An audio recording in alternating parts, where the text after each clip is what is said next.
profiter sur la sur la Bourse régionale des valeurs mobilières? Est-ce qu'il y a des possibilités d'investir sur ces entreprises qui produisent l'huile de palme? Au lieu de me plaindre que l'huile de palme a augmenté, comment est-ce que moi aussi je peux en bénéficier? Et je pense que c'est à nous, journalistes, qu'il revient de faire ce travail-là. La BRVM met toutes les opportunités, les facilités devant nous, mais c'est à nous, journalistes, de comprendre ce qui se passe et d'expliquer cela aux populations. Donc, dans le cadre de ce rendez-vous, nous sommes avec M. Brice Kouao qui va nous expliquer plus en détail. Donc, je vais vous demander de prêter beaucoup plus attention. Mais avant, je préfère passer la parole à Franck Berthaud qui va nous situer. Merci encore à tous et bienvenue. Merci, Président. On accueille aujourd'hui, ce soir, M. Brice Kouao, qui est titulaire d'un master professionnel en audit et contrôle de gestion. À titre professionnel, donc, il exerce dans le secteur des assurances depuis 14 ans. Il est lauréat du prix Cogevi 2015, qui est un prix donné par la Fédération africaine des sociétés d'assurance de droit national, pour ses travaux, donc les travaux de M. Kouao, sur les traités de réassurance sur la zone CIMA. Il est investisseur depuis 2011 et il a fondé l'école de la bourse, qu'on appelle l'EDB. Il nous expliquera un petit peu en quoi ça consiste tout à l'heure. Et c'est une école qui a une double vocation, on va dire. Je précède un petit peu les présentations. À la fois une vocation de, on appelle ça la formation, mais l'évangélisation. Comment on va s'approprier ces données qui sont parfois un peu techniques. Et puis après, comment on peut investir en bourse. On répondra aujourd'hui à deux grandes questions, finalement. Ça marche comment, une introduction en bourse? Et puis, au niveau du grand public, à travers les médias également, comment on peut sensibiliser et faire en sorte que le grand public puisse s'intéresser un peu plus à cette chose-là et y faire aussi des belles aventures. Alors, depuis à peu près 2016, je crois que votre organisation a formé plus de 2700 personnes. Elle a été aussi lauréate du prix DZD, catégorie service édition, en 2022 par la Fondation africaine pour l'entrepreneuriat et le développement économique. Et M. Brice Kouao, quand il a encore un petit peu de temps, fait des articles, il participe à des émissions. Je ne vais pas citer l'ensemble des médias. Il n'est pas encore chez Entrepreneur in Africa, mais ça va ne saurait tarder. Et il est déjà chez Média TV Afrique, notamment. Je vous demande d'applaudir M. Brice Kouao. Alors, dans le déroulé du programme, on va le laisser exposer à peu près 15 minutes et j'aurai l'occasion de lui poser quelques questions. Et puis, dans une deuxième partie, on vous laissera poser aussi des questions au niveau du public et des journalistes qui sont présents dans la salle. Je vous laisse 15 minutes, je suis le maître du temps. Merci beaucoup. Bonsoir à tous et à toutes. Je suis heureux de me retrouver ici. C'est la première fois pour moi de travailler avec l'ensemble des... Bon, pas peut-être l'ensemble, mais une grande partie des journalistes économiques à la fois. Comme M. Béton l'a dit, j'étais déjà intervenu dans plusieurs médias, mais dans ce cadre-là, on parlait au grand public. Là, je vais parler à des journalistes et je pense qu'on pourra entrer plus en détail. On n'aura pas la limitation du temps qu'on a dans les émissions et on pourra creuser sur des éléments techniques. Comme le président l'a dit, il y a beaucoup de choses qui se passent. Et au-delà du fait de rapporter ce qui se passe, il y a des réflexions critiques qu'on peut avoir sur comment en tirer profit. D'autant plus que, de toutes les façons, si on n'en tire pas profit, d'autres le feront. Donc il est bon pour les journalistes économiques d'être instruits sur certains sujets, notamment les marchés financiers, pour lorsqu'ils écrivent, orienter les choses dans les deux sens. Et tout à l'heure, on va pouvoir prendre le cas d'Orange à titre d'exemple, mais il y aura d'autres exemples qu'on prendra dans le passé, comme le président l'a dit. Quand l'huile augmentait, je vais vous donner les chiffres du point de vue du marché financier. Et vous verrez que, limite, on pouvait continuer à souhaiter que l'huile augmente, vu ce qui se passait sur le marché financier. Donc c'est cette compétence-là, je ne sais pas si en 15 ou en 45 minutes, on pourra vous la donner, mais être capable de regarder les deux aspects des faits que vous commentez, que vous relatez. Comprendre les introductions en bourse et les avantages pour le grand public, avec un point focal qui sera fait sur le cas d'Orange. On va traiter ce thème en 3 questions. Pourquoi une entreprise s'introduit en bourse? Comment ça se passe concrètement? Et quel est l'intérêt pour le grand public? On y va. Déjà, il y a 3 raisons fondamentales. Première raison, la levée de fonds. Deuxième raison, la sortie d'un actionnaire. Et troisième raison, la recherche de notoriété. Concernant la levée de fonds, elle peut se faire de 2 façons. Vous avez déjà entendu parler des emprunts obligataires. Donc c'est le premier mécanisme de levée de fonds. Sur ce point-là, vous pourrez vous poser une question légitime qui est pourquoi une entreprise ou accessoirement un État irait lever des fonds sur le marché financier? Dans le sens, bien qu'il existe un système bancaire, pourquoi est-ce qu'on laisse le système bancaire pour aller sur le marché financier? Il faudrait que vous sachiez certaines choses. Il est vrai qu'on a un système bancaire, 30 banques même en fait. Donc il y a suffisamment d'acteurs avec toutes les pancartes qu'on voit dans la ville qui proposent des prêts. Mais d'un point de vue d'une entreprise, il y a une qualité de prêt qu'on cherche, qu'on n'a pas dans notre système bancaire. Selon les données de la BCAO de mars 2020, 71% des crédits bancaires du système ivoirien sont des prêts de moins d'1 an. 71%. Seulement 15% sont des prêts de plus de 5 ans. Donc, dans une économie qui est censée se construire, des barrages, des autoroutes, tous les investissements que vous voyez, comment on peut avoir plus de 2/3 du financement qui est un financement court terme?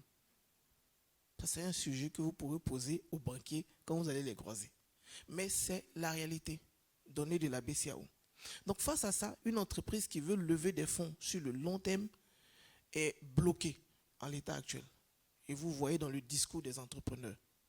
Mais en fait, elle ne devrait pas être bloquée, puisque dans le capitalisme, il existe plusieurs mécanismes de financement. Le système bancaire en est un, mais il y a aussi les marchés financiers. Donc sur les marchés financiers, les emprunts obligataires sont construits sur une durée définie par l'entreprise elle-même. Donc on a le cas de Sonatel en 2020 qui a levé 100 milliards à la BFM sur 7 ans. Les 7 ans, c'est l'entreprise qui lève les fonds qui les définit. Donc sur les marchés financiers, il y a un changement de paradigme. C'est celui qui lève les fonds qui définit les conditions de sa levée en termes de durée, en termes de taux, en termes de modalités de remboursement. Et ça, les entrepreneurs doivent le savoir. Que de dire, je vais à la banque, les conditions ne m'arrangent pas. Ok, c'est comme ça, toutes les banques fonctionnent dans le monde. Par contre, sur les marchés financiers, ce sont les entrepreneurs qui définissent les conditions et les investisseurs souscrivent ou pas. Donc, le rapport de force change et est à l'avantage de l'entreprise. Donc ça, c'est la première raison. La deuxième raison, toujours dans le cas des levées de fonds, c'est les créations d'actions nouvelles. Donc on peut lever des fonds en augmentant son capital. Donc on a eu ça à la BFM avec Coris Bank en 2016 qui a levé 36,75 milliards en créant de nouvelles actions. On peut entrer aussi en bourse pour d'autres raisons que la levée de fonds, par le fait qu'un actionnaire se retire du projet. Donc, comme vous voyez, les actions en bourse ne sont pas toujours des cas de levée de fonds. Des fois, c'est juste un actionnaire qui sort du deal et qui revend ses actions au grand public. C'était le cas de l'introduction en bourse de la CIB. La CIB n'a pas levé de fonds à la BFM, au sens littéral. C'est l'État de Côte d'Ivoire qui a vendu ses actions au grand public. Dernier cas avec Total Sénégal, c'est un cas un peu rare, mais une entreprise peut s'introduire en bourse pour des questions de notoriété. C'est vrai qu'elle va lever des fonds, elle va vendre des titres, elle va lever des fonds, mais quand vous étudiez la note d'information de Total Sénégal, les motivations indiquées dans la note d'information, j'ai mis la référence pour ceux qui pourront creuser, c'est la page 32. Total Sénégal a expliqué que, étant présent en Afrique, elle voudrait associer les Africains, le groupe Total, en guillemets, au business. Donc on se sent plus solidaire de ce qui se passe. En parenthèse, qu'on arrête d'aller casser les choses des Français à chaque fois qu'on est fâché. Donc Total Sénégal et le groupe Total même en général a commencé à faire entrer ses filiales dans les bourses et à la BFM notamment pour la filiale sénégalaise à hauteur de 30%. Maintenant, on peut se poser la question, quand Total a eu cette vision, quand Total Sénégal a été coté, combien de Sénégalais ont eu l'information et en ont profité? C'est pour ça qu'on est là. Pour que vous compreniez les mécanismes et que vous compreniez que quand des opérations sont lancées, il y a des motivations derrière. Il faut que les cibles soient instruites pour participer à ça. Sinon, si on privatise Total Sénégal, plutôt, on popularise Total Sénégal, pour que ça se retrouve entre les mains d'autres personnes que les Sénégalais, on n'aura pas atteint le résultat. Donc ça, c'est les raisons, c'est le pourquoi. Maintenant, je vais vous donner la parole. On va faire chaque cas de cette façon-là. De ce que vous avez entendu du Conseil des ministres, Orange Côte d'Ivoire qui entre en bourse se situe dans quel cas? Est-ce un cas d'emprunt obligataire? Est-ce un cas de création d'actions nouvelles? Est-ce un cas où l'État sort? Ou est-ce un cas où Orange veut juste améliorer son image et donc nous rend actionnaires du business? Donc pour chaque point, quand je vais exposer la théorie, on va revenir prendre le cas d'Orange pour que vous compreniez. Selon vous, selon le peu que vous avez compris de ce que l'État a expliqué.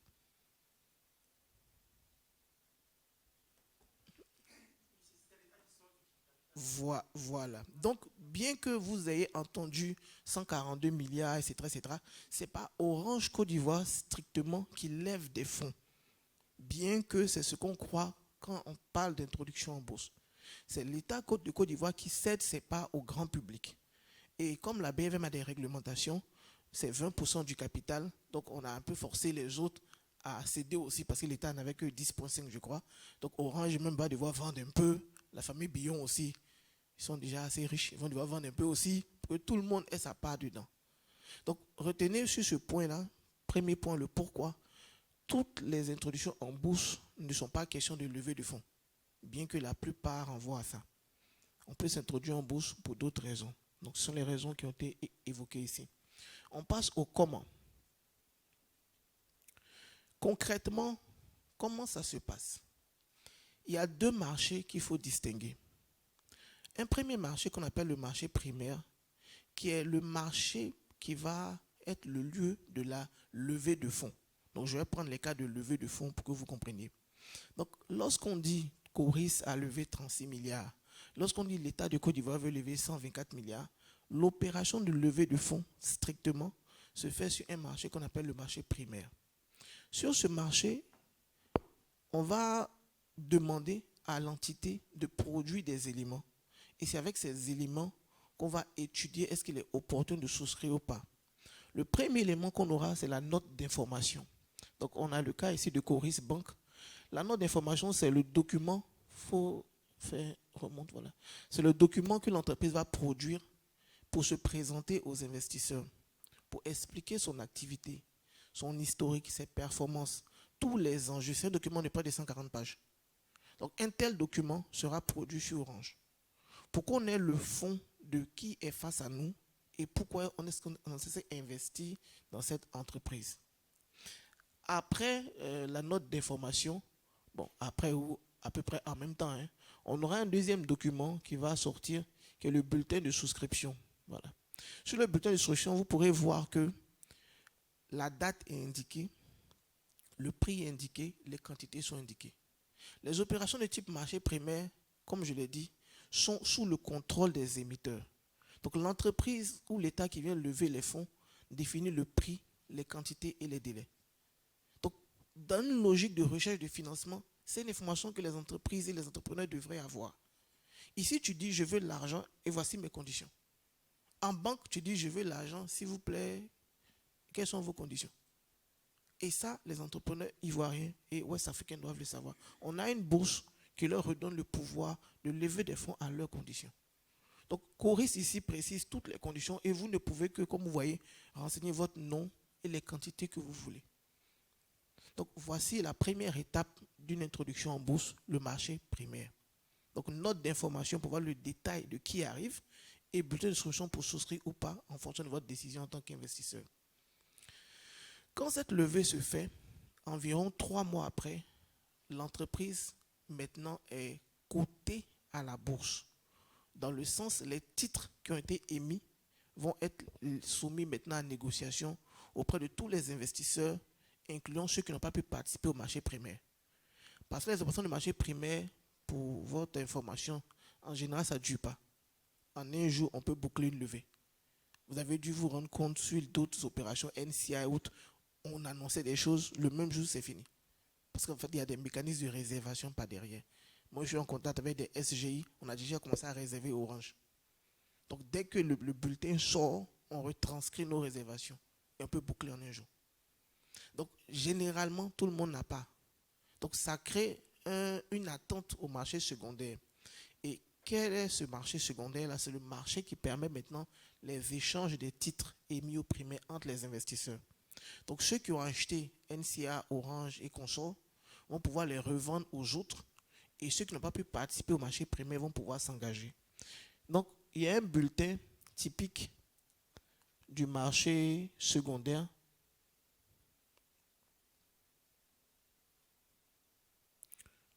Vous pouvez le voir ici. À la différence du bulletin du marché primaire, vous voyez qu'il est vierge. Ça vous donne l'idée de ce qui se passe au marché secondaire. Ce sont les investisseurs eux-mêmes qui définissent les conditions des opérations. Donc, Orange sera émis par exemple à 9 000, vous allez acheter.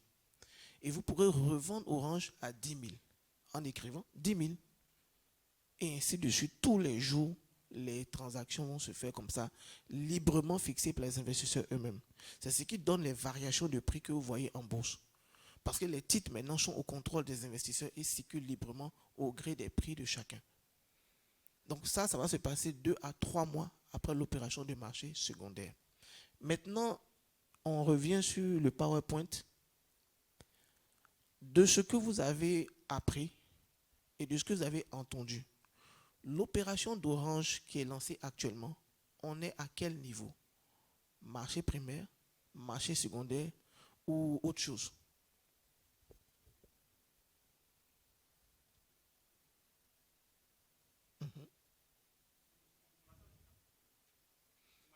Voilà. On n'est même pas encore au marché primaire. On est encore dans... Ils sont en train de faire les papiers et tout ça. Donc on est, si vous voulez, au pré-marché primaire. Il y aura le marché primaire et après on aura le marché secondaire. Donc c'est pour ça que ce meeting-là est important, parce que ça vous permet de comprendre ça avant que ça ne se passe. Parce que des fois ça se passe, et c'est quand ça se passe, on vous dit, mais il faut produire quelque chose sur ça. Tu n'as même pas eu le temps de comprendre que c'est fini. Et on dit, mais tu n'as pas produit, je ne comprends pas. Et puis bon, c'est qu'est-ce qui s'est passé. Donc là, jusqu'à ce que l'opération soit lancée au primaire, vous aurez le temps de découvrir ce qu'on appelle une note d'information, en fait de comprendre les rouages, comme on le dit à Abidjan. Donc actuellement, on est en pré-marché primaire, période de réservation grise dans les réseaux des SGI. Ce n'est pas des choses qu'on est censé dire ici, mais bon, c'est pour que vous sachiez pourquoi est-ce que quand on lance au primaire, ça finit le même jour. Parce que nous, on ne remplit pas le jour, là, on remplit avant. Et le jour ne fait que répercuter les réservations. Donc ça, c'est le comment. On continue. Maintenant, la dernière question, c'est qu'est-ce qu'on gagne? Parce qu'il ne s'agit pas de... Déjà, vous-même, vous êtes des agents économiques. Donc, en principe, pour vos finances personnelles, ces sujets-là pourraient vous intéresser, au-delà de l'audience que vous êtes censé nourrir. Donc, qu'est-ce qu'on gagne? Qu'est-ce qu'on gagnerait à faire tout ça? Il y a deux choses à voir. Il y a les gains en capital et il y a les flux de revenus. Lorsqu'une entreprise est introduite en bourse, à partir de la note d'information, on va mener des études contradictoires. Ces études ont pour but de déterminer la valeur de l'entreprise. Pourquoi on cherche la valeur de l'entreprise? Parce qu'il y a opportunité d'investissement lorsque un actif vous est proposé à un prix qui est inférieur à sa valeur.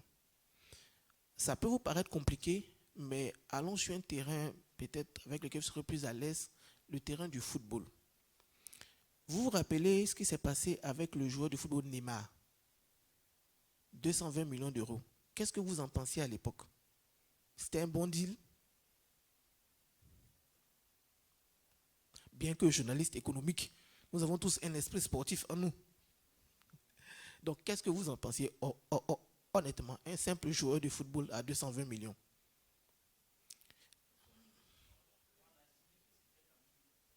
Très cher par rapport à quoi?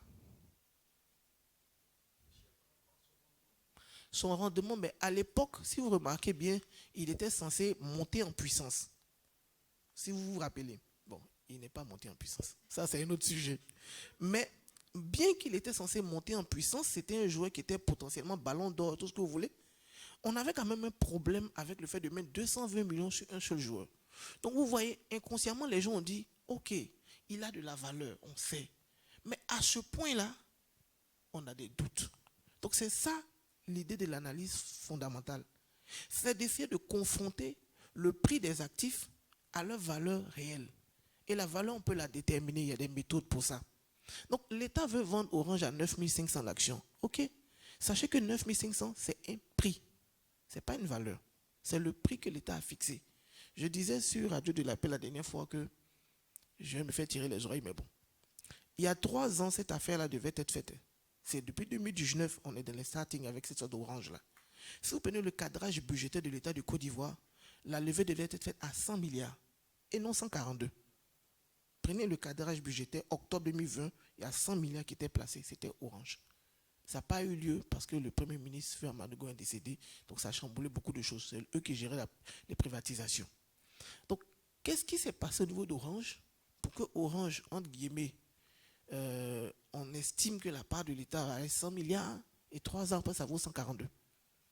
Mais en fait, les gens ont compris maintenant que les levées de fonds sont prisées.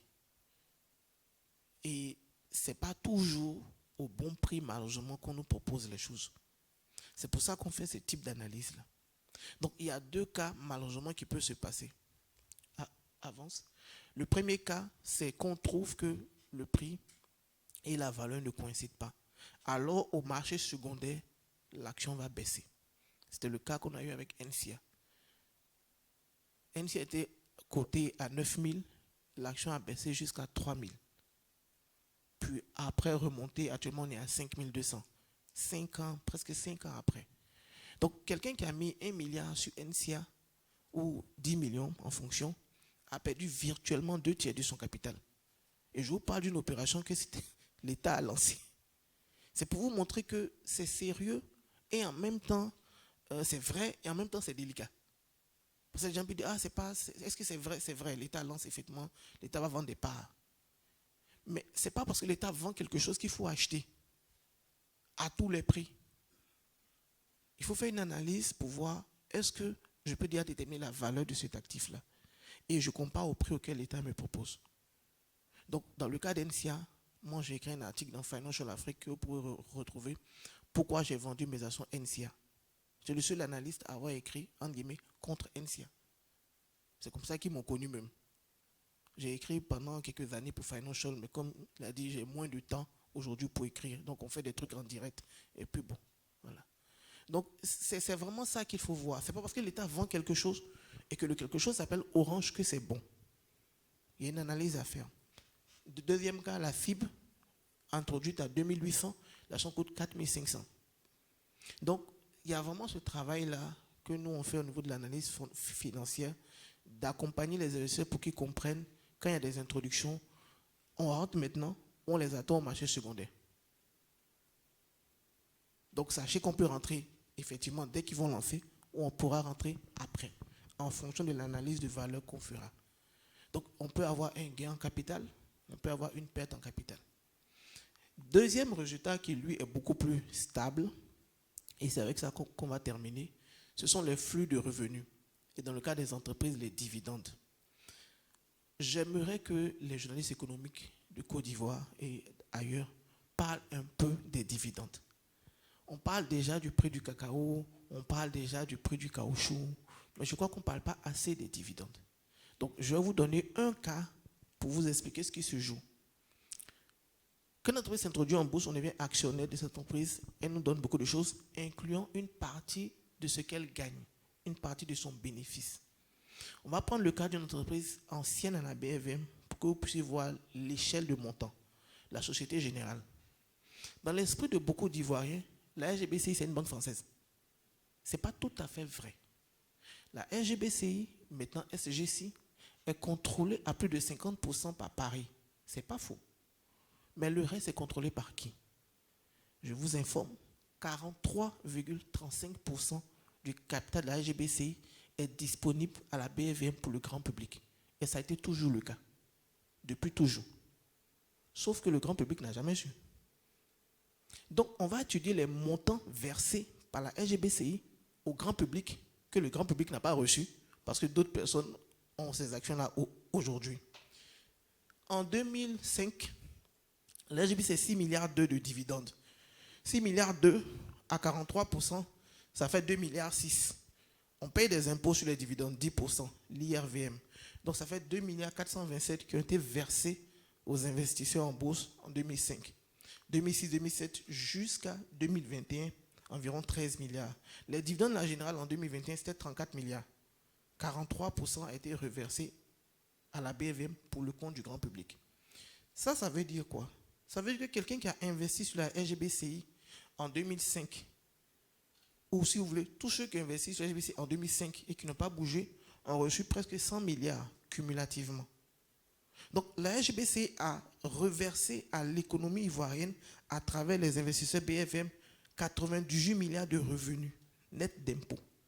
La question est, ces 43% d'actions-là, qui les détient? En tout cas, ce n'est pas le grand public. Et c'est ça l'information importante de ce soir.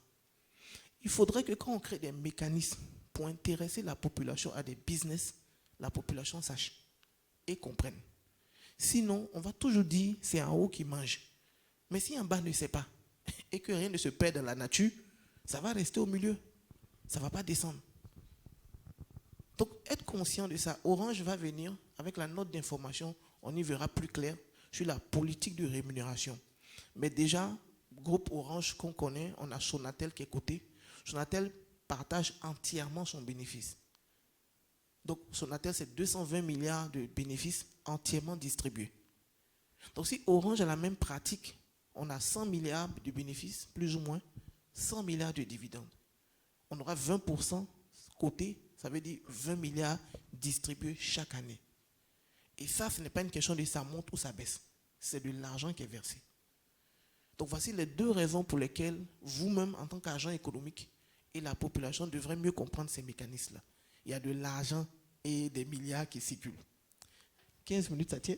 Ça passe. Merci beaucoup. On peut l'applaudir, s'il vous plaît, pour cette première partie. Alors, moi, je vais lancer un petit peu les débats avant de prendre les questions dans la salle. J'ai peut-être deux questions à vous poser.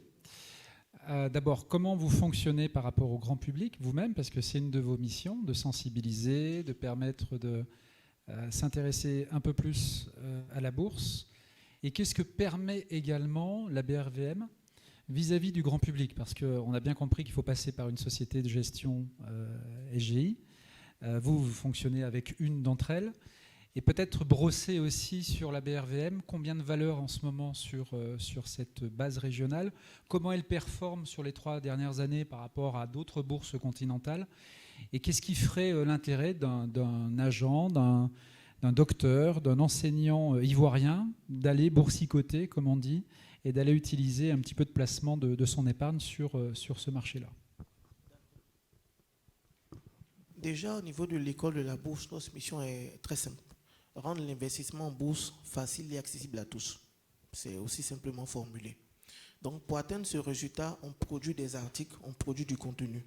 Donc, sur les réseaux sociaux, on a une communauté de 52 000 followers qui sont alimentés régulièrement par du contenu. Et lorsque les gens lisent, ils ont des coordonnées par derrière pour nous contacter. Lorsqu'ils nous contactent, on leur offre l'initiation.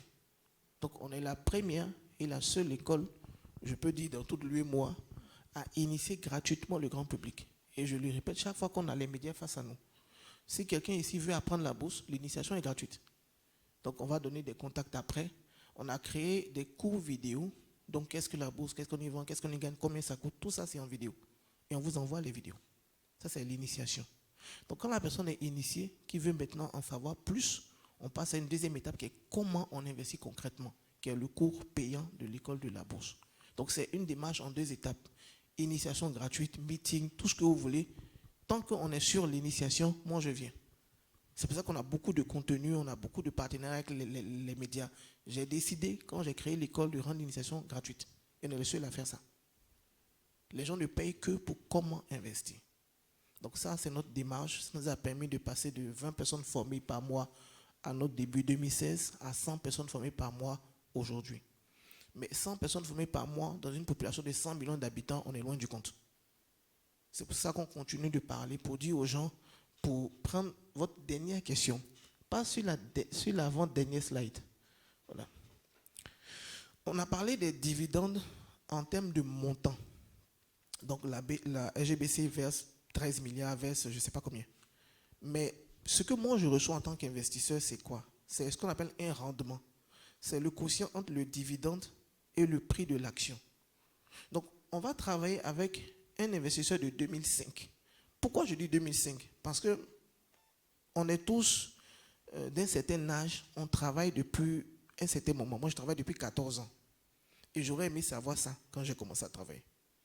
Qui ici travaille depuis 2005, 2010, ce genre d'horizon-là? 2005, 2010. Donc, ici, vous voyez le rendement qu'un investisseur de 2005 aurait s'il avait acheté et conservé ses actions SGBCI. Il a acheté l'action à 13 000 en 2005 et il a reçu 1 800 la première année, soit un rendement de 14%. Pour revenir sur votre question, il aurait épargné en banque qu'il aurait eu, pas 14%, mais 3%.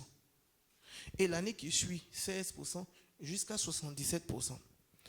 Moi, je ne peux pas écrire sur Facebook, votre épargne rapporte légalement 77% par an.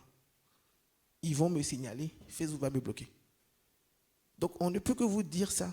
Et on va mettre ça dans des papiers qu'on ne peut pas bloquer pour dire, voici la vérité d'un investissement long terme sur les marchés financiers. Donc, quelqu'un qui, tout au long de sa carrière, plutôt que d'avoir des comptes à 3% l'an chaque année et ça ne change pas, choisit des entreprises et les accompagne dans leur développement, change de taux de rendement de son épargne. Il découvre qu'une épargne peut rapporter légalement 20%, 30%, 50%. Maintenant, pensez à votre épargne et pensez à 50% de votre épargne en revenu. Qu'est-ce que ça peut changer pour vous? Mais alors, en 2005, en 2010, vous n'aviez pas l'information. Vous avez fait 10 ans à la banque. Vous nous rappelez combien de valeurs 45. On dit souvent 46, mais moi je ne compte pas Trituraf parce que ça ne compte pas règlement. Donc, réellement, en tant qu'entreprise sur lesquelles on peut, comme dit, boursicoter, il y en a 45. Sur le marché action, au niveau des obligations, il y en a un peu plus. Mais à titre personnel, moi je ne suis pas sur le marché obligataire. Comme je dis souvent, on peut jouer au jeu de l'argent de deux façons. Vous pouvez jouer au jeu de l'argent pour gagner. Vous pouvez jouer au jeu de l'argent pour ne pas perdre. Il y a deux façons de jouer. Donc, si vous ne voulez pas perdre, les obligations sont là. Le capital est garanti, le taux de rendement est garanti. C'est le monde que vous connaissez là, le monde de l'épargne traditionnelle. Là-bas, vous n'allez pas perdre. Mais si vous voulez gagner, et je prends l'exemple du président, quand il parlait de Palmsy. Palmsy à la BFM, c'est une très belle histoire. C'est-à-dire là où les populations se plaignaient de l'huile. Voici l'histoire qui s'est passée. Palmsy, c'était 900 francs l'action en octobre 2020. Palmsy avait fait des pertes. Vous nous ferez la même analyse avec Sucre Ivoire, puisque vous aimez ce groupe. Donc, Palmsy avait fait des pertes de 3 milliards, entre 3 milliards et 4 milliards et demi. Et au niveau international, on a eu la hausse du prix de l'huile de palme à partir du 4e trimestre 2020 jusqu'à juin 2022. Cette hausse-là, bien sûr, pour quelqu'un qui achète, transforme et vend de l'huile, était à leur avantage. Donc, après la perte de 3 milliards, 4 milliards, ils sont passés en bénéfice, je crois, 3 milliards et demi. En 2021, Palmsy a fait 42 milliards de bénéfices. Donc, on est parti d'une boîte qui faisait moins 3 milliards 5 à 4 milliards 5 à 42 milliards. L'action a reflété cette dynamique-là. L'action est partie de 900 francs en octobre 2020 à 12 000. Je ne sais pas si vous mesurez. Si vous mettez en début 2021, l'action coûtait 1200, 1300. Actuellement, bon, ils ont payé les dividendes, mais non, ça a un peu baissé, mais c'était 12 000. Donc, vous aurez pu légalement multiplier votre épargne par 10 tout en achetant l'huile. Bon, vous ne l'avez pas fait, vous allez juste acheter l'huile. Et c'est ça, en fait, qu'on veut vous expliquer. Les dynamiques, elles se passent. La question, c'est est-ce qu'on va seulement subir les dynamiques ou apprendre à en tirer profit? Pour nous-mêmes, déjà, en tant qu'agents économiques, et puis pour l'audience qui nous lit. Donc, moi, personnellement, je ne suis pas contre que l'huile de palme augmente encore. Parce que derrière, on a mis de l'argent dessus et c'est en train de progresser. Alors, comment une personne privée, publique, se lève un matin, elle est formée, informée, et elle a envie d'investir une partie de son épargne? On a l'habitude de dire qu'on investit avec de l'argent dont on n'a pas besoin? Qu'est-ce qu'elle fait? Bon, déjà, moi, dans mon enseignement, je ne dis pas ça. Parce que si vous dites ça, les gens vous diront, l'argent, mais ça ne suffit pas. Donc, quelque part, chercher quelque chose dont je n'ai pas besoin dedans, je n'ai pas trouvé. Je prends la chose différemment. Je dis aux gens, il y a des lois qui gouvernent toutes choses, incluant le journalisme. Vous êtes formés, et c'est pour ça qu'on vous dit d'être journaliste, vous avez une carte et tout ça. La santé obéit à des lois. Le mariage obéit à des lois. Et la prospérité, la santé financière aussi obéit à des lois. Si les gens sont en difficulté financière, c'est justement parce que ce soit à l'école ou en famille, on ne nous parle pas de l'argent. Donc permettez-moi ici, sur ce point-là, de vous donner une loi concernant l'argent. Il y en a plusieurs, mais on n'a pas le temps. L'argent obéit à une loi qu'on appelle la loi de la semence. Quand vous prenez les ressources, toutes les ressources que Dieu a faites, elles portent en elles une partie qui est destinée à la consommation, une autre partie qui est destinée à la reproduction. Quand vous prenez une mangue, on mange la pulpe, on sème le noyau.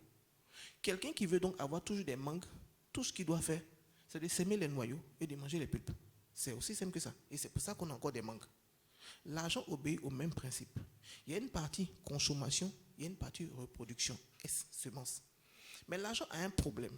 C'est que toutes les pièces se ressemblent. La mangue, tu sais que tu ne dois pas manger le noyau. Ça te parle quand tu vois. Mais l'argent obéit comme à la règle concernant les céréales. Quand vous prenez du riz, du maïs, il n'y a pas des grains qui ressemblent à être sémés, d'autres qui ressemblent à être mangés. Tous les grains se ressemblent. Donc tu dois décider, et c'est une décision, de dire non, non, je ne vais pas tout manger, je vais s'aimer aussi. Donc une partie de votre argent doit être semée si vous voulez renouveler l'argent dans votre vie. Et si l'argent a manqué dans votre vie, c'est parce que vous avez manqué de le semer. C'est aussi simple que ça. Donc on va apprendre, quand on reçoit de l'argent, à isoler la partie qui doit être semée et consommer le reste. Parce que c'est le reste qui nous est donné. Ce taux-là, cette partie-là, on a l'information dans un livre fondamental en finance personnelle qui s'appelle L'homme le plus riche de Babylone.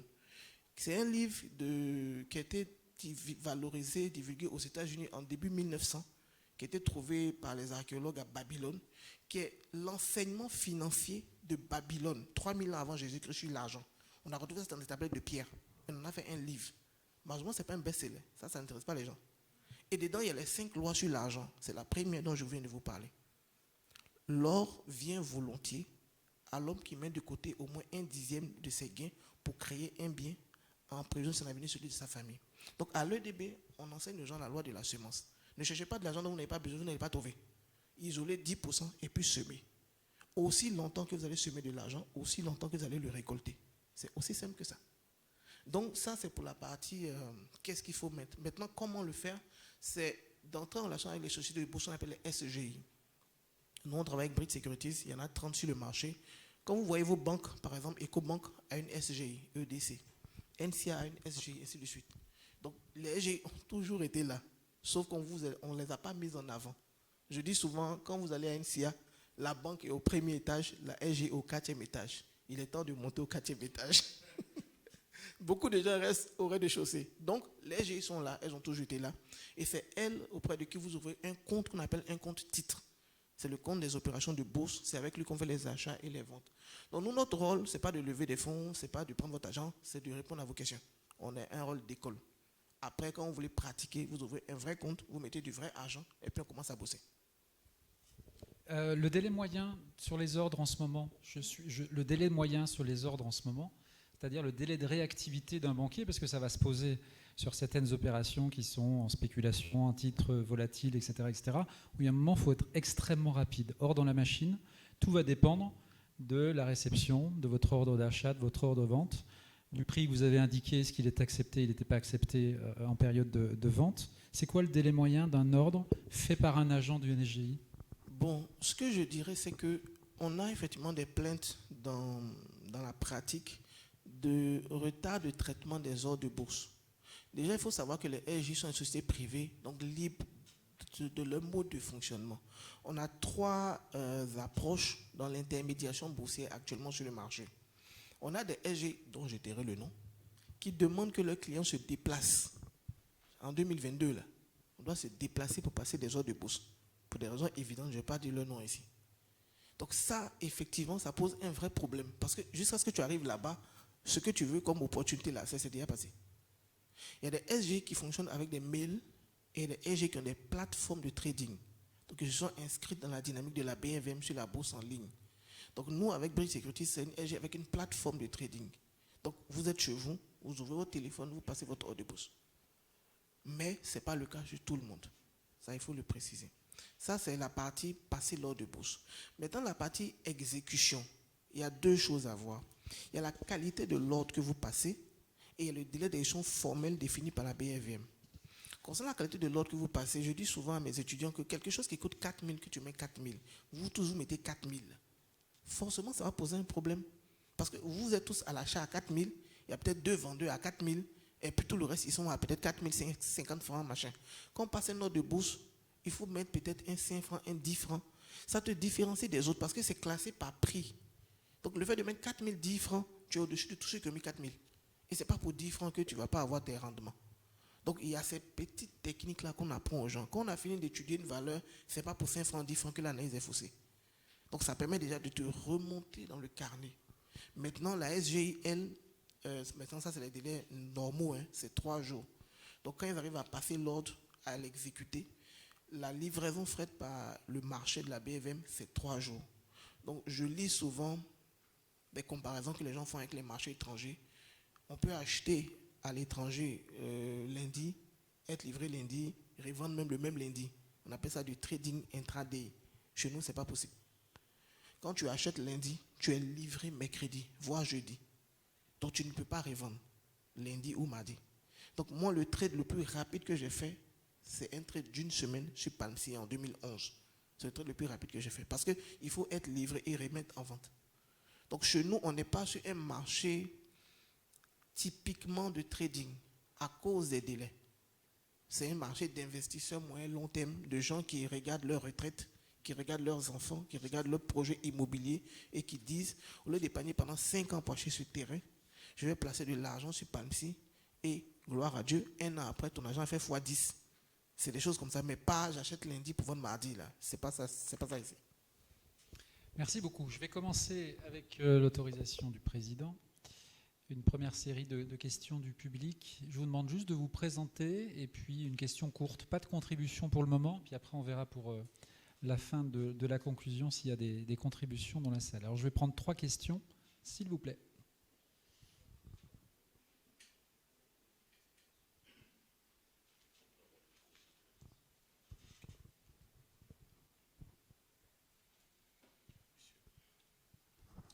Je voudrais dire merci à la table de séance. Je suis Aoussi Aka, journaliste au site en ligne credochristi.com. Au début de votre exposé, Monsieur Kwao, vous avez dit que la banque, quand on va prendre un pas, c'est elle qui pose ses conditions, mais avec la bourse, c'est l'entreprise qui détermine un peu sur ses conditions. Je pense que c'est l'idée. Je voulais savoir, il s'agit de quelle entreprise, de quelle taille? Une nouvelle entreprise, une entreprise déjà connue? Est-ce que l'Ivoirien qui a bénéficié d'un prêt, qui vient de fonder son entreprise, qui n'est pas encore bien enraciné, peut s'aventurer dans ce projet dont vous parlez? Voici, c'est ma préoccupation.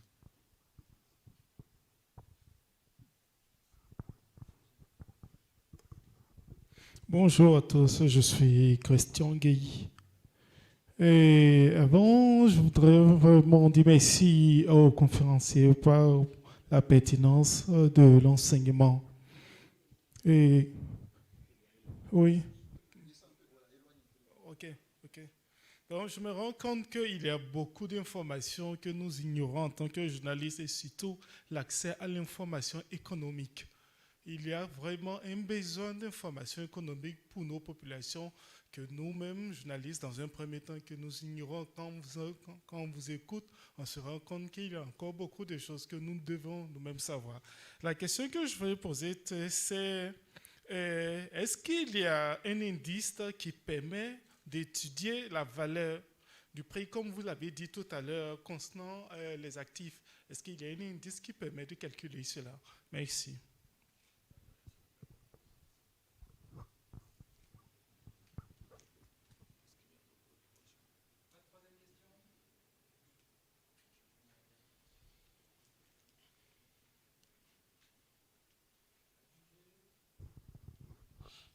Merci, je suis Demba Diallo du site internet laguneinfo.com. Pourquoi, selon vous, l'État vend ses actions, si vous voulez, l'État sort du capital des entreprises et pour le livrer au grand public? Merci.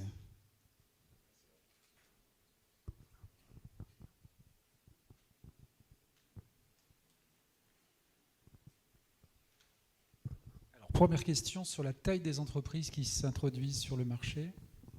Je vais commencer par la dernière. C'est la plus, je dirais pas la plus simple, mais ça peut nous ouvrir la réflexion sur d'autres choses. Déjà, il faut voir la politique économique qui est conduite dans une nation. Et comme l'autre l'a dit, en tant que journaliste économique, ce sont des points, je ne dirais pas de vigilance pour vous, mais en fonction du décideur qui est face à vous, vous pouvez appréhender le type de politique qui sera mise en place sans juger la nature de la politique en question. Un investisseur, il met son argent dans le sens du vent. Le président actuel, le président Addo, est néolibéral. L'école néolibérale a plusieurs principes. L'un de ces principes, c'est que l'État, son rôle, ce n'est pas d'être acteur de l'économie, ce n'est pas d'avoir la main dans les choses. L'État est régulateur, l'État crée le cadre, l'État met les infrastructures, mais l'État n'a pas à mettre la main dans les éléments. Donc si vous prenez, il y a un rapport du ministère de l'économie, qui est un rapport sur les participations publiques. Vous verrez la vision, c'est un désengagement progressif, je ne dirais pas complet, mais vraiment de l'appareil productif. L'État va mettre son argent dans ce qui relève de sa vision de créer le cadre. Politique étrangère, sécurité, infrastructure, mais pas être actionnaire de la cible. Être actionnaire de la cible, ça répond à quoi? Redonner le capital, on n'a pas à être là. Par contre, on peut créer une banque sur un segment sur lequel il n'y a pas. Parce que c'est compliqué, parce que c'est bizarre. Donc on va te lancer au Cameroun une banque des PME, en Côte d'Ivoire une banque agricole, mais si ça n'a pas marché, on va soutenir Versus Bank. Vous voyez? On va soutenir la caisse d'épargne. Donc on va essayer d'agir là où il y a une insuffisance de l'action privée. Mais on ne va pas remplacer. Vous voyez, dans le discours politique, ils reviennent souvent là-dessus. Donner au secteur privé sa place d'agent d'investissement. Donc, laisser la place, en fait. Ils investissent, ils gagnent de l'argent, puis on va cesser. Ça, c'est leur rôle. Et nous, on va se positionner sur autre chose. Donc, maintenant, comme j'ai dit, c'est de la politique économique, on peut la discuter. Mais notre rôle, votre rôle de journaliste, c'est de comprendre et de relayer. Et notre rôle en tant qu'investisseur, c'est, je vais le dire comme ça, en guillemets, d'en tirer profit. Si quelqu'un vend les bijoux de famille et que les bijoux sont de bonne qualité, je ne vais pas dire pourquoi tu vends. Je dis tu vends à quel prix. Sinon, ni la cible, comme vous le comprenez, ni Orange, ni je ne sais pas quoi, n'était en difficulté. Donc il y avait à une époque un discours du genre, on se désengage des choses parce que ça va mal, mais ce n'est pas tout à fait vrai. On se désengage de beaucoup de choses.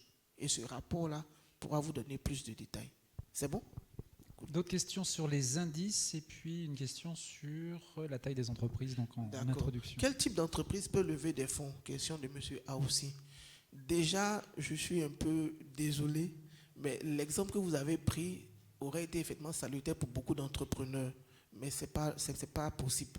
Ce n'est pas des entreprises en démarrage, ce n'est pas des gens qui n'ont, je ne dirais pas jamais rien fait, mais ce n'est pas ce stade-là. La bourse, dans l'histoire du financement d'une entreprise, n'intervient pas à ce stade-là.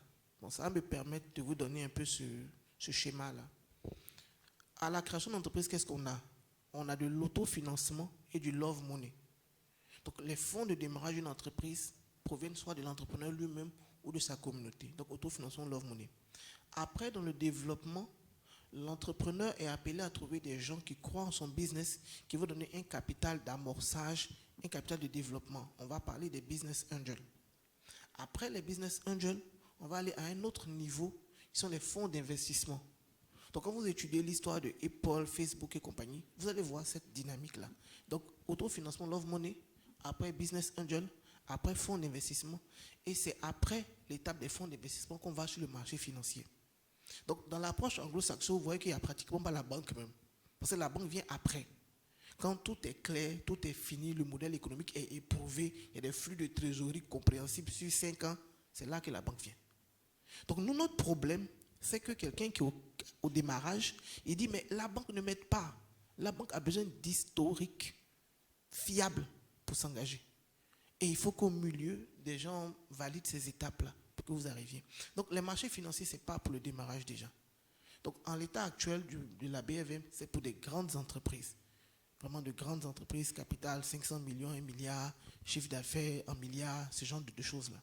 Maintenant, comme on est dans un écosystème qui a besoin de financement, ça n'avait pas de sens d'avoir un marché financier comme ça. Vous voyez un peu le problème. On a 90% des unités qui sont en taille PME. On a un marché financier qui gère les grandes entreprises. Donc, on devait résoudre ce problème. Et ce problème a été résolu sous la direction du docteur Edo à travers le lancement du 3e compartiment de la BFM, le compartiment des PME-PMI. Donc, aujourd'hui, les entreprises de taille plus petite, avec des conditions qu'on pourra vous donner après, peuvent postuler pour être dans les cohortes des PME-PMI. On en a 30 actuellement. Donc, ils sont formés au niveau de la BFM avec la bourse de Casa, avec une école londonienne, tout ça.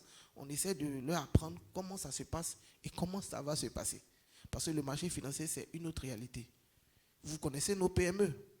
Ce n'est pas des pratiques de gestion catholiques qu'elles ont. Donc, il faut les reformater pour leur dire non, sur le marché financier, tu dois publier des chiffres chaque trimestre. Tu dois avoir ceci, tu dois avoir cela. Donc, ce travail-là est en train d'être fait avec 30 PME.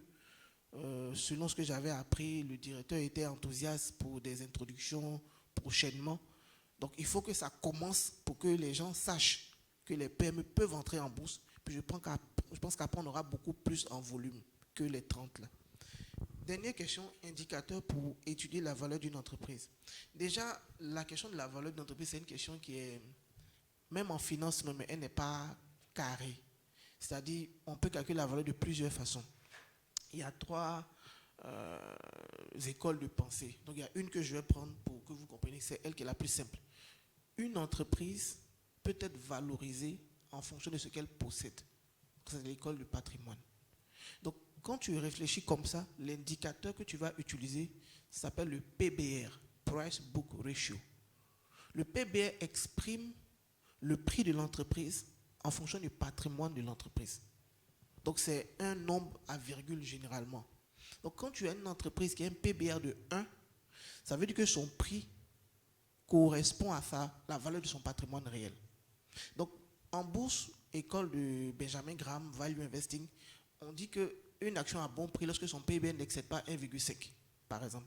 Donc, si moi, Orange, entre en bourse, que Orange, je vois un PBR de 12 ou de 8 ou de 6, je vais dire dans ma communauté, Orange nous a proposé 6 fois la valeur réelle des actifs qu'Orange possède. Je ne sais pas si vous voyez le problème.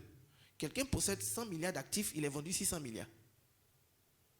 Donc, sans être financier, le PBR est l'un des ratios les plus simples que vous pouvez comprendre. Une entreprise est valorisée en fonction de ce qu'elle possède. Approche patrimoniale, indicateur PBR. Il y a d'autres approches. L'approche, par exemple, par les flux de trésorerie futurs. Donc, une entreprise peut être valorisée en fonction de sa capacité à dégager des profits dans le futur.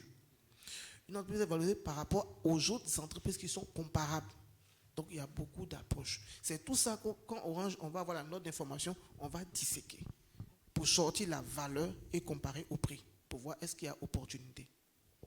Alors, je vais prendre une dernière série de 3 questions avant de faire une conclusion de ce qu'on a échangé et de reprendre les conversations peut-être de façon plus individuelle après.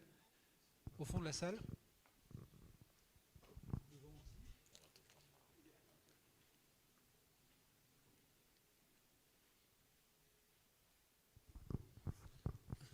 Je m'appelle Eugène Yao, j'interviens ici pour l'Infodrome. Je voudrais demander aux conférenciers quel est le degré de risque à aller en bourse. Parce qu'il a dit beaucoup de bonnes choses. Moi-même, je crois que par une, deux fois, j'ai été approché par des agents commerciaux pour démarcher pour que je puisse aller en bourse. Donc, ça m'amène à vous poser la question, quel est le degré de risque? Est-ce que c'est aller en bourse n'est pas comparable à, je ne sais pas si vous connaissez le loto ou encore le jeu de PME. Merci beaucoup.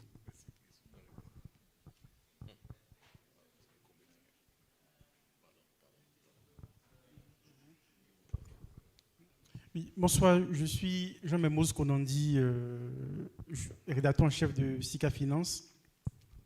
Je voudrais remercier le conférencier pour sa brillante intervention. Moi, ma question porte sur une grande problématique qui est celle de la vulgarisation du marché financier. Parce que comme le conférencier l'a dit, il a l'école de la bourse, il y a un certain nombre d'initiatives qui sont mises en œuvre. L'école de la bourse forme 100 personnes par mois. Sur 100 millions, il y a vraiment du chemin à faire.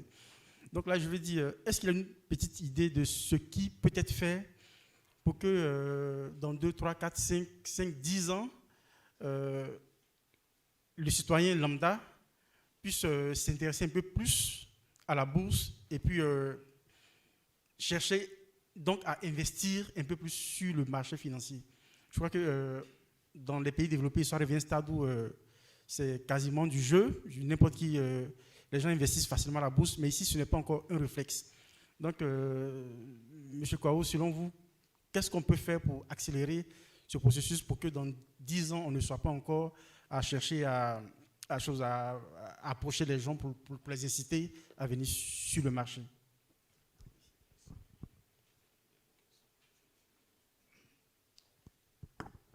Voilà, je suis Aimé Le Dieu de Radio Côte d'Ivoire, membre de la GFC. Alors, tout à l'heure, dans votre intervention, si j'ai bien noté, vous avez dit que 15% des prêts sont accordés pour 5 ans, c'est cela. Et 75%, c'est ça. Alors, je suis curieux, hein, je veux savoir pourquoi. Voilà.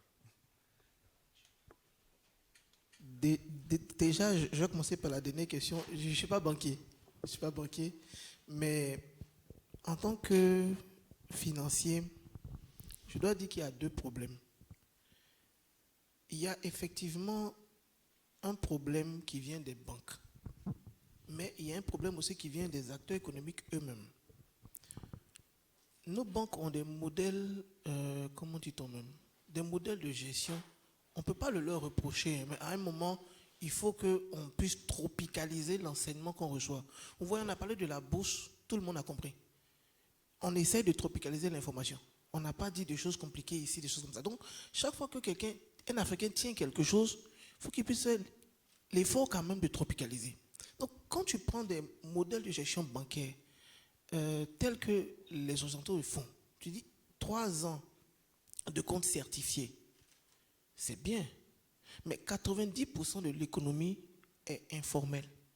Tu veux accompagner qui avec ce critère-là? Ça ne va pas en fait. Et c'est ce qui donne la pertinence des initiatives comme celle de Jean-Luc Conant avec Confina. C'est ce qui donne le sens, le mobile money a marché plus que la banque parce que ça sautait aux yeux que les gens n'avaient pas envie de faire 50 km pour faire un versement. Je demandais au DG de la CIB à l'époque, celui qui est parti maintenant, l'Ivoirien là, on faisait une AG et je lui posais le problème de l'agence e-banking. L'agence e-banking, c'est une méthode qu'on a en Afrique australe par laquelle les services bancaires sont préposés auprès d'un réseau d'agents qui sont non financiers par nature.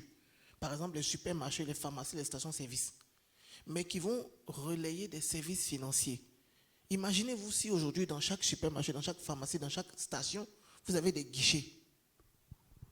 Il m'a dit, ah ouais, c'est vrai, mais la réglementation ne permet pas.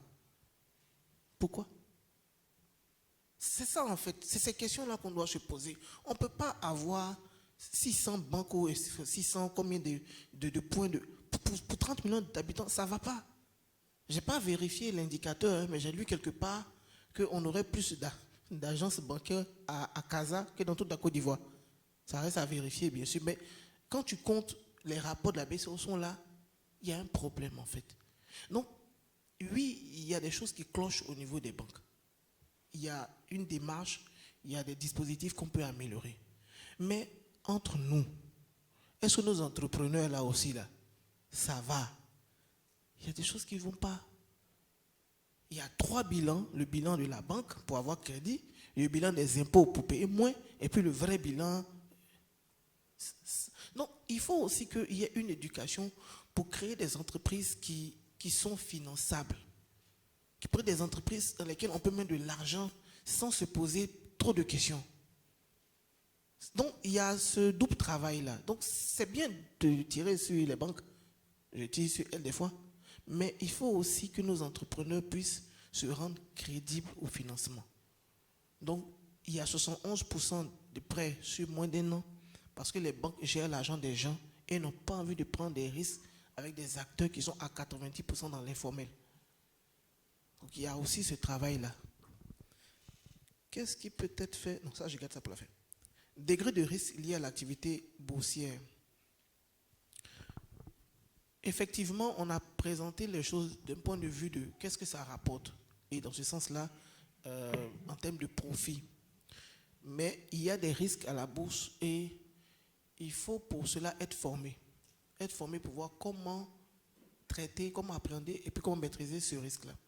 Déjà, on n'en a pas beaucoup parlé, mais il y a plusieurs types de produits à la BFM. Il y a les actions et les obligations. Avec les obligations, votre capital est garanti. Votre rendement est garanti. Les modalités de remboursement sont claires et sont définies. Donc, vous voyez que ce n'est pas de la loterie. Tout est clair, tout est défini. Donc, quelqu'un qui dit, je ne veux pas être à la merci des variations du marché action, va construire sa stratégie autour des obligations. Et comme je l'ai dit, il va très peu perdre. Selon Mme Eliane Alangba d'NCA Finance, dans un meeting qu'on avait, il n'y a pas eu de défaut sur les obligations à la BFM depuis 20 ans. Donc ça, c'est une information qu'on doit savoir. Donc ça, c'est des choses à creuser. Moi, je ne suis pas sur le marché obligataire, mais si on creuse et que c'est vrai, c'est des choses qu'on doit dire. Qu'en prêtant de l'argent aux États et aux entreprises à la BFM, pendant 20 ans, tout le monde a pu payer. Donc allez, vous pouvez leur prêter ça. Pourquoi cette information est importante? Parce que le taux de rendement des obligations, c'est 7%. Donc, quelqu'un épargne en banque, il a 3,5%. Quelqu'un épargne en achetant des obligations, il a le double. Capital garanti. Vous voyez, le jeu peut-être en vaut la chandelle. Maintenant, concernant les actions, il faut distinguer deux choses. Il faut distinguer les variations des prix, comme je l'ai dit, de la rémunération qui est versée.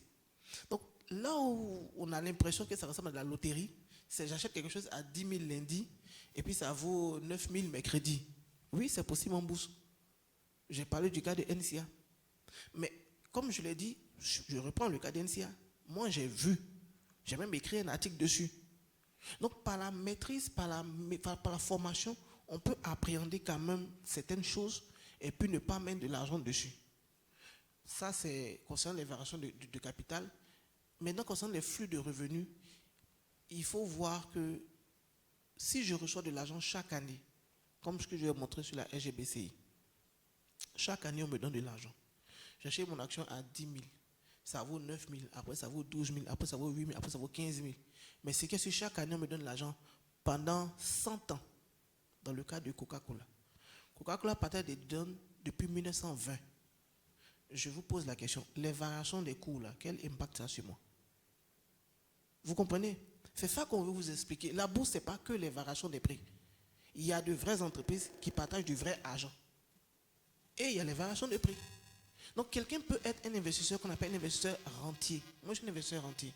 J'achète les actions pour les études de mes enfants.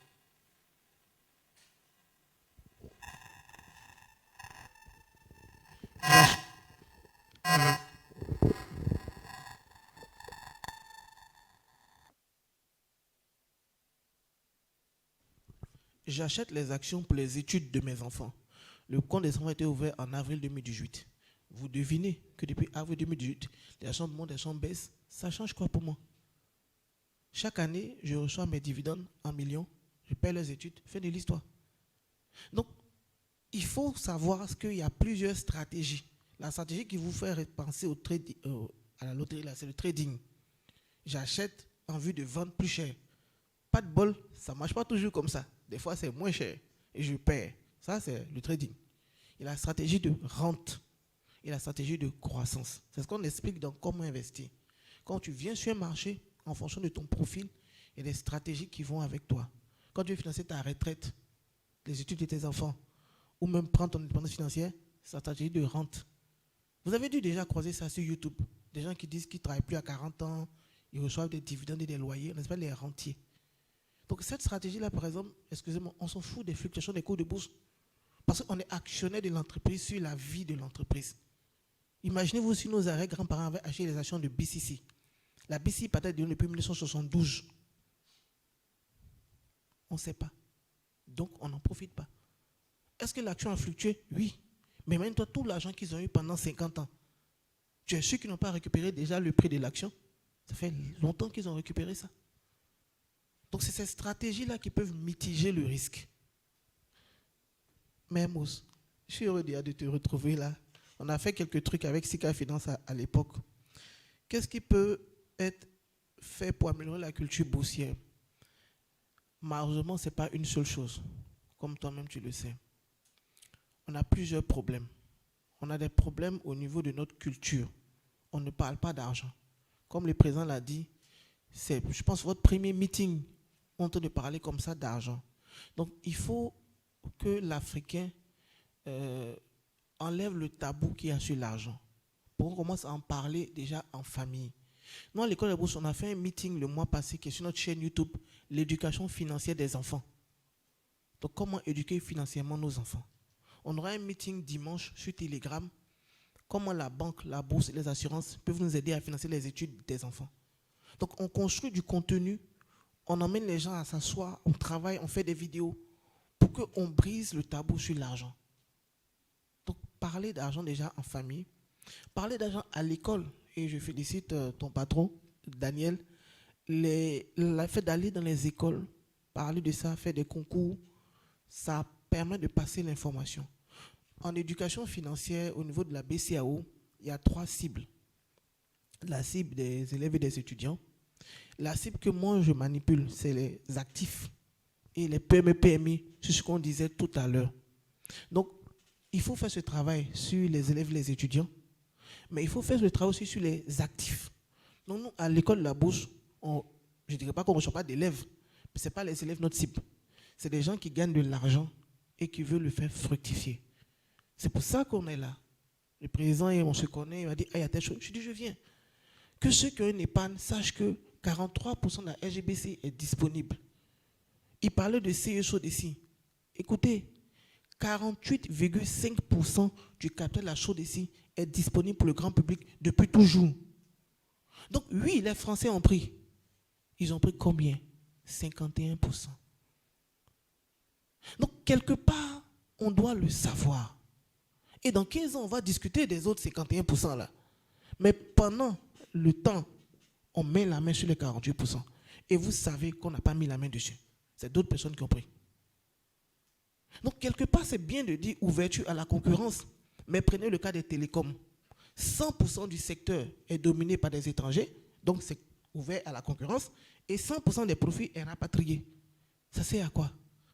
Si c'est pour ouvrir à la concurrence, pour que 100% d'un secteur génère des milliards et soit rapatrié, je préfère un monopole où j'ai 48%. Et c'est ce débat-là qu'on doit commencer à faire. Pas la concurrence pour la concurrence, mais la part, les Ivoiriens ou les natifs de l'UEMOA doivent avoir une part dans les économies nationales. Donc on ne va pas ouvrir pour ouvrir. Si possible, on va fermer Dangote, Nigeria. On va verrouiller des secteurs pour des locaux. Mais on ne fait pas ces débats-là ici. Et on doit commencer à les faire. Donc qu'est-ce qu'il faut faire pour vulgariser? Il faut parler aux actifs. Il faut leur dire, ton épargne, une partie doit être semée. SODECI, CIE, SGBC et compagnie, 45 entreprises sont là. Partenariat avec les médias, comme je l'ai dit. Chaque fois qu'un média m'appelle, on s'assoit, on produit du contenu. On doit pouvoir produire ce type de contenu-là. Et Flash Bourse est un très bon cas. même si les gens ne comprennent pas très bien ce qui se dit dedans. Mais on doit pouvoir produire de plus en plus de contenu. Je travaillais à l'époque avec le Patriote. Il y avait une petite plage là pour on écrit dedans. On a fait ça avec le journal de l'économie. Donc, il faut faire une couverture médiatique du sujet. Comme je l'ai dit, quand on donne le prix du cacao, vous relayez. Quand le prix du caoutchouc, vous relayez. Mais vous ne parlez pas des dividendes. Comment les gens sauront? Maintenant, vous savez, 100 milliards, un peu plus 110 milliards de dividendes sont distribués chaque année à la BFM. De mai 2022 à août, 100 millions ont été distribués. Vous ne saviez pas, la population ne savait pas, donc vous n'en avez pas tiré profit. Il faut donner ces informations-là. Donc, il y a beaucoup de choses qu'on peut faire. Et malheureusement, c'est pas, je ne dis pas que je suis défaitiste, mais ça ne va pas se faire en 5 ans. Comme tu l'as dit, les Blancs, ils ont ça depuis 1800. La bourse, c'est depuis 1600. Donc, c'est des gens qui ont ça depuis le grand-père. Nous, le père même, il ne sait pas c'est quoi. Ta femme, ne sait pas c'est quoi. Tu es l'intrus, en fait. Quand tu commences à parler de ça, là, tu es l'intrus. Donc, ça va prendre un certain temps.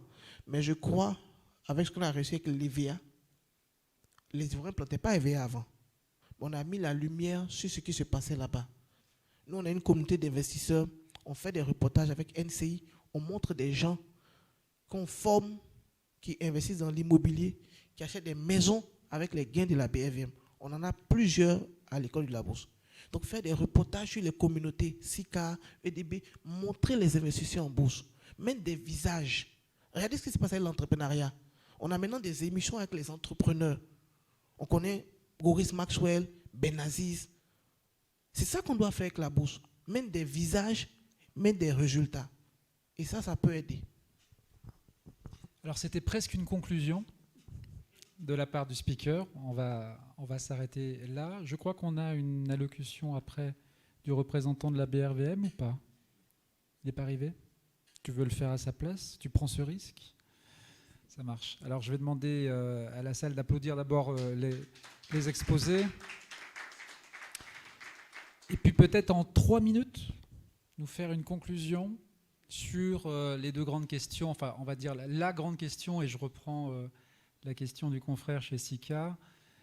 Comment on peut vulgariser, faire en sorte que le mindset des futurs épargnants investisseurs soit appréhendé, soit rassuré, et puisse avoir cette éducation financière qui concerne le sujet du jour.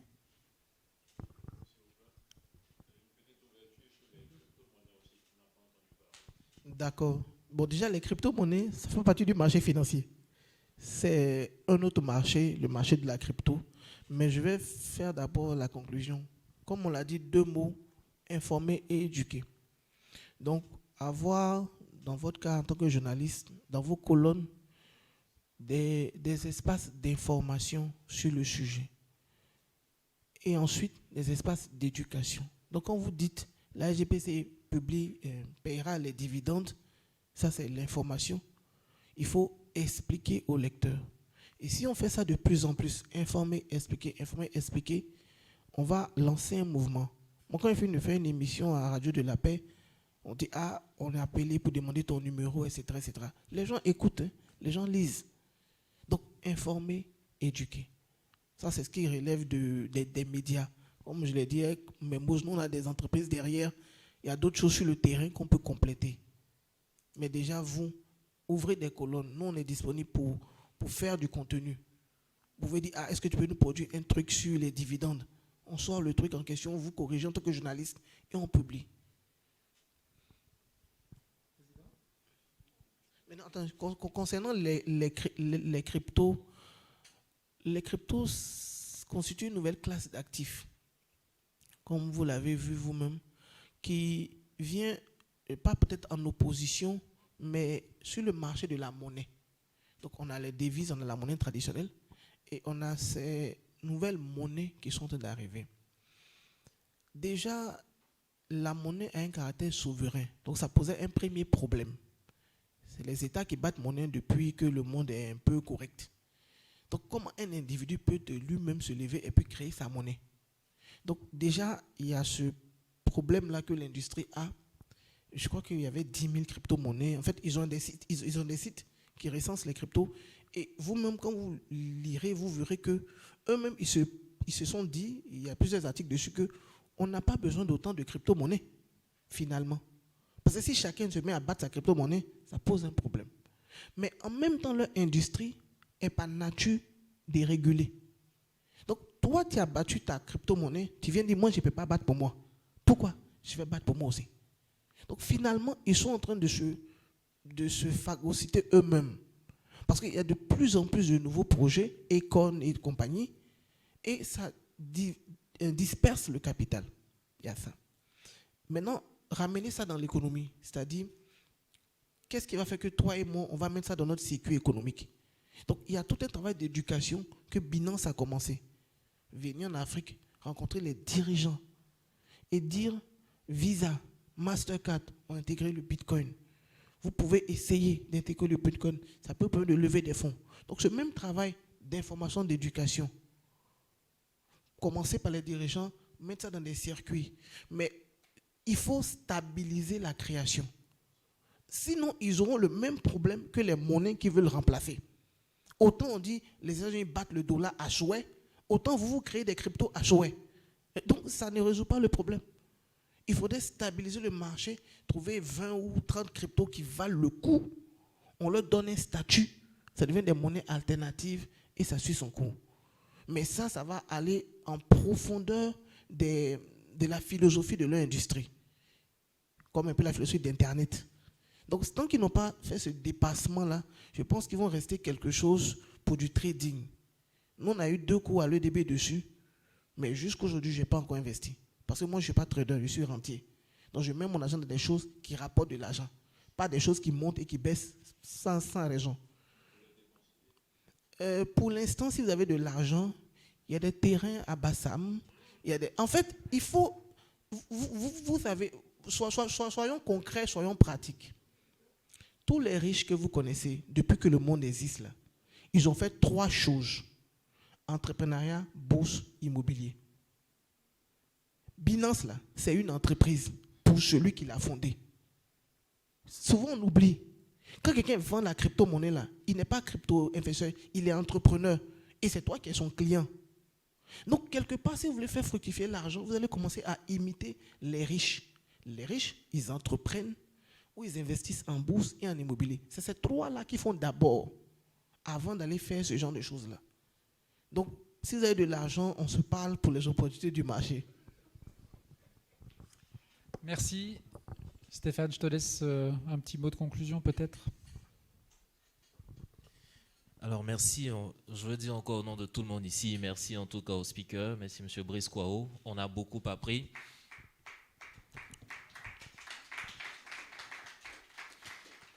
Merci, on a beaucoup appris. Et la question que notre confrère de SICA posait concernant la vulgarisation de ces informations boursières, là, c'est vraiment le cœur aussi de notre rencontre. Donc, on a ouvert le débat ici, on va dire, on a votre contact, on verra comment dans nos publications vous sollicitez pour nous entretenir souvent. Malheureusement, ce soir, on n'a pas ici avec nous le représentant de la Bourse régionale des valeurs mobilières, mais on tient à leur dire grand merci au directeur général, Dr Edo, qui nous suit et qui nous soutient en tout cas de ses conseils et de son amitié. Et la véritable question même qu'il mettait lorsqu'on a eu à échanger, c'était la vulgarisation de l'information boursière.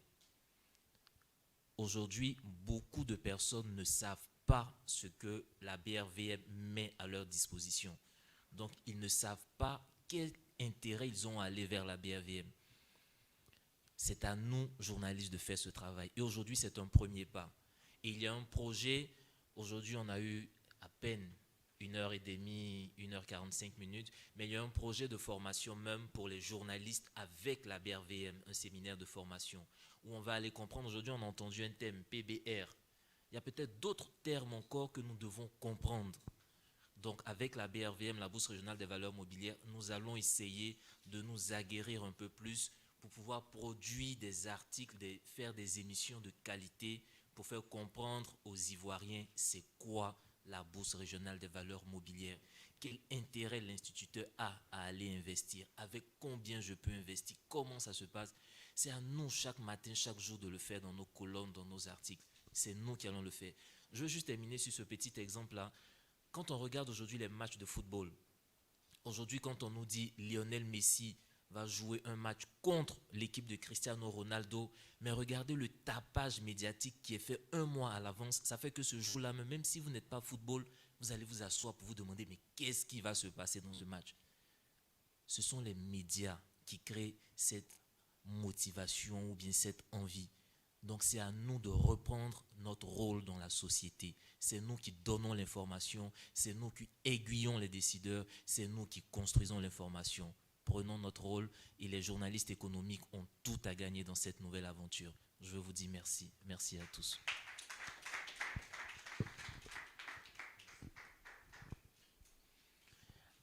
Alors, sans plus tarder, on nous a dit qu'on a déjà trop duré.